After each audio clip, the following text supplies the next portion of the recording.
Hey everyone, welcome to this week's update video. And this week we have Swimsuit Mirai as we previously knew from last week's announcements. And also the rest of the side story is unlocked. So now you can access chapter 3 and 4, and also the bosses are also the bosses in the trial section are also all unlocked. Now let's go over Mirai first.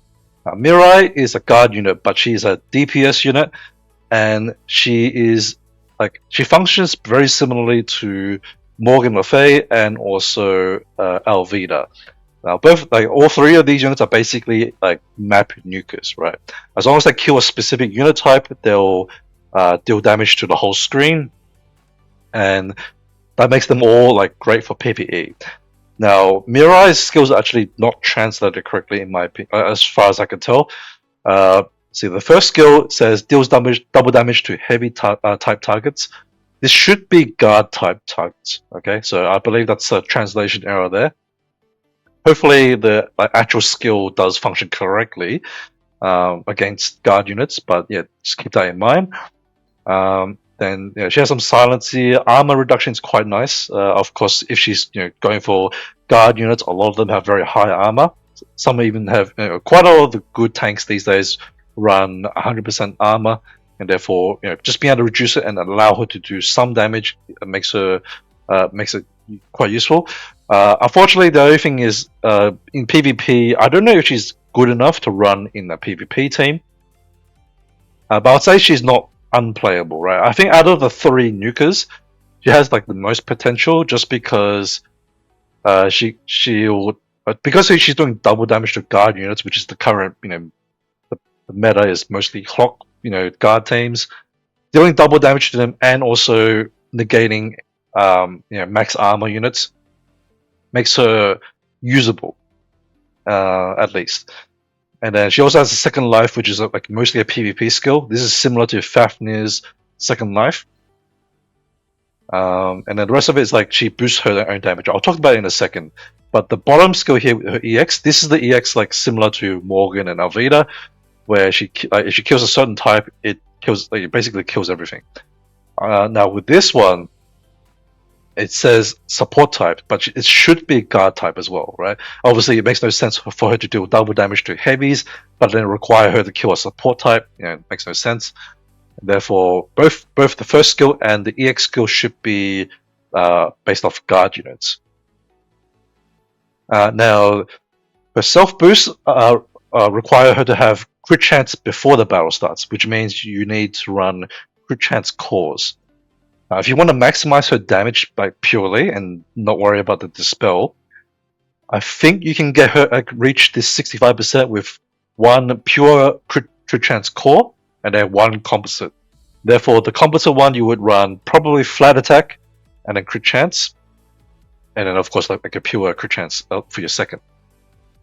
To reach 75%, you would need to run two pure crit chance cores, because her base crit chance is 20%, and therefore 75% is 55, and crit chance cores give you 30%.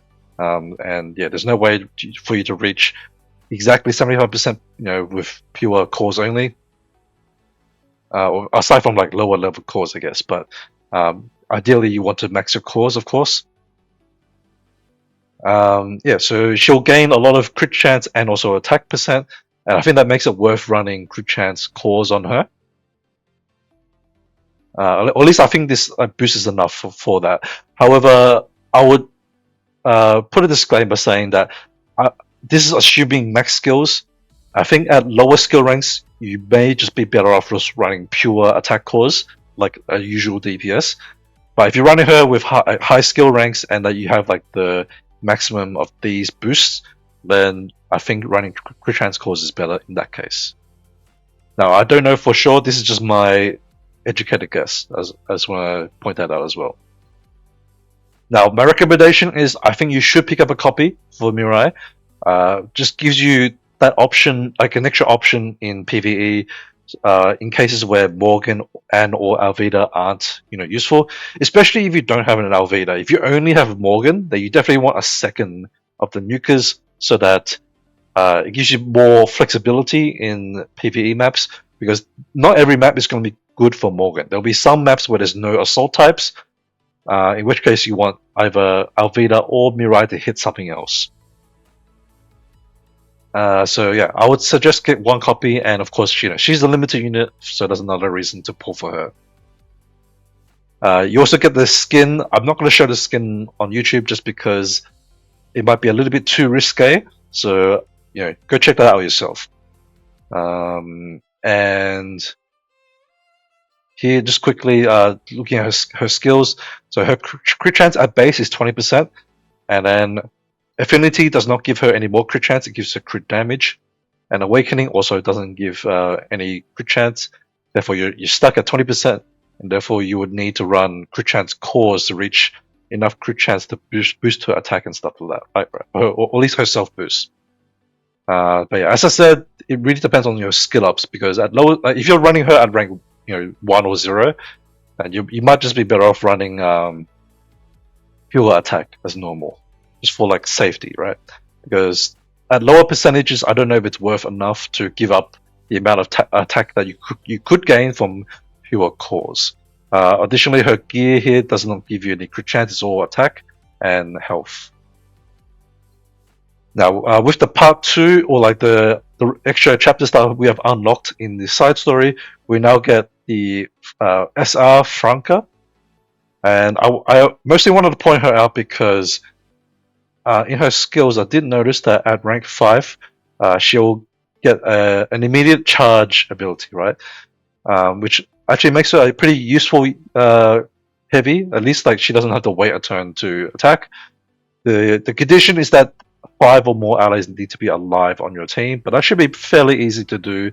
If you make a move like fairly early in your team lineup, she will at least nuke at the start. So it gives you like a pretty decent budget, like instant charge heavy,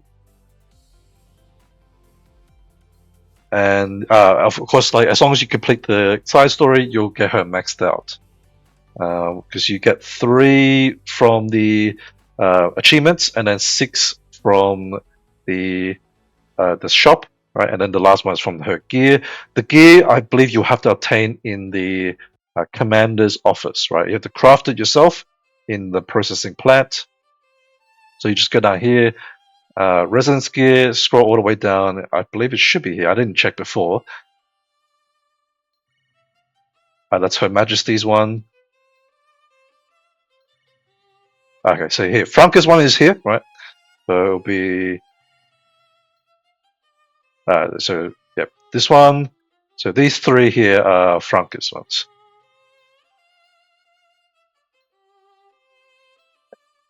Okay, and then also we have the Joint Crusade. It has started up. A little bit of a funny story. They kind of screwed up with the maintenance again. It's a little worrying that there's been so many mistakes recently, including the translation errors on Mirai.